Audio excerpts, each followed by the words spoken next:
আসসালামু আলাইকুম গাইস। তো আমরা যাচ্ছি আম ভর্তা খাইতে। আমাদের এখন কোনো কাম কাজ নাই, কারণ আমরা সবাই বাড়িতে এসেছি। যে যেখানে থাকে কিন্তু ঈদের দিন সবাই বাড়িতে আসে, তো তার জন্যই আমরা এখন আম ভর্তা খেতে যাচ্ছি। আম চুরি করে নিয়ে আসলাম একজনের গাছে থেকে। চুরি করে নিয়ে আসার পর এখন ধরা পড়তেও পারি, তো তার জন্য আমরা কিন্তু ঘরের ভিতরে মানে খাইতে পারি না, তার জন্য বাগানের ভিতরে যা খাবো। আপনারা আমাদের পাশে থাকেন, দেখতে পারবেন যে কিভাবে কি করি। তো আপনাদের যদি বন্ধু থাকে, তো আপনাদের বন্ধু আপনারা সাথে করে নিয়ে যেতে পারেন আম ভর্তা খাইতে, বা কিছু চুরি করতে, আনারস চুরি করতে, লেবু চুরি চুরি করতে। যে কোনো চুরি করবেন, কিন্তু চুরিগুলো বস্তুটা খাওয়া অনেক স্বাদ।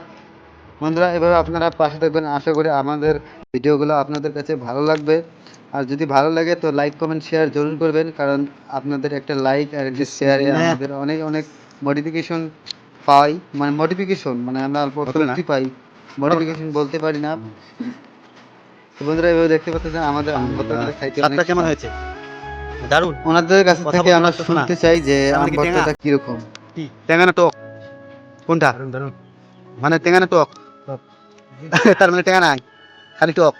আলহামদুলিল্লাহ। তোমার কাছে কি? আমি আজকে খাই দেখি। আচ্ছা, তাহলে ফাইনালি আমি ভিডিও করতে করতে আমার শেষ। আমি ভিডিও করবো না, আমি শুধু আমটা খাবো, আপনারা আমার খাওয়াটা দেখবেন, হ্যাঁ।